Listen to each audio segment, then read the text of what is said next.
ছাগল চুরির live demo নিয়ে প্রশাসন ব্যস্ত। বড় চুরির খবর অধরায়। কৈলাসহর শহরের একের পর এক বড় চুরি, দুষ্কৃতিকর্ম এবং নিরাপত্তাহীনতার অভিযোগ যখন সাধারণ মানুষের নিত্যদিনের আতঙ্কে পরিণত হয়েছে, ঠিক তখনই প্রশাসনের নজর কাড়ল একটি ছাগল চুরির ঘটনা। সম্রোর পার এলাকায় জনতার হাতে পাকড়াও হওয়া ছাগল চোর শাকির আলীকে নিয়ে শুক্রবার সকালে যেন এক লাইভ শো বসে গেল। এক্সিকিউটিভ ম্যাজিস্ট্রেট, থানার ওসি, তদন্তকারী অফিসার এবং সাক্ষীদের উপস্থিতিতে অভিযুক্ত নিজেই সচক্ষে দেখালো কিভাবে ছাগল চুরি করা হয়েছিল। শহরের বড় বড় চুরি, রাতের অন্ধকারে সংঘটিত অপরাধগুলো পুলিশের নথিতে এখনো তদন্তাধীন হয়ে আছে, কিন্তু ছাগল চুরির এই ঘটনায় প্রশাসনের অভূতপূর্ব তৎপরতা দেখে স্থানীয়রা প্রশ্ন তুলছেন। তাহলে কি ছাগল চুরি এখন সবচেয়ে বড় অপরাধ? জনতার মারধরের পর পুলিশের হাতে তুলে দেওয়া হয় অভিযুক্তকে নিয়ে 3 দিনের রিমান্ড এবং ম্যাজিস্ট্রেটের সামনে ডেমনস্ট্রেশন, সব মিলিয়ে এটি যেন হাই প্রোফাইল কেসে পরিণত হয়েছে। স্থানীয়দের কটাক্ষ, বড় চোর ধরা পড়ে না, কিন্তু ছাগল চোরে প্রশাসনের ফুল অ্যাটেনশন।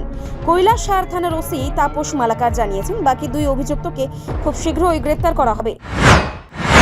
গত 6/1/2026 কৈলাসহর থানাতে একটা চুরির কেস হয়, যেটার মধ্যে অভিযোগ করেছেন যে একজন সাধনদের, যিনি অভিযোগ করেছেন, ওনার বাড়ি থেকে একটা ছাগল চুরি করে নিয়ে গেছে। সেই ছাগল চুরি কাণ্ডে আমরা শাকির আলী নামে একজনকে অ্যারেস্ট করি। শাকির আলী এবং তার সঙ্গে 2 জন একটা টুকটুক, মহিন্দ্রা টুকটুক গাড়ি দিয়ে ওই ছাগলটা চুরি করেছিল। পরবর্তী সময়ে আমরা শাকির আলীকে অ্যারেস্ট করি, কিন্তু তার সঙ্গে জড়িত বাকি যে 2 জন তারা এখনো পলাতক আছে। শাকির আলীকে আমরা অ্যারেস্ট করার পর আমরা 3 দিন পুলিশ রিমান্ড নিয়ে আসি। পুলিশ রিমান্ডে আজকে শেষের দিন আমরা শাকির আলীর যে জবানবন্দি নেই এবং স্বীকার করে যে সম্প্রপাত থেকে ছাগলটা চুরি করে নিয়ে এসেছে। সেই অনুযায়ী আমরা এক্সিকিউটিভ ম্যাজিস্ট্রেটকে ডেকে ওনার প্রেজেন্সে আমরা ওই জায়গাগুলি শনাক্ত করি এবং শনাক্ত করার পরে যারা ইন্ডিপেন্ডেন্ট উইটনেস তাদের সামনে আমরা শনাক্ত করি এবং তাদের স্টেটমেন্টও রেকর্ড করি।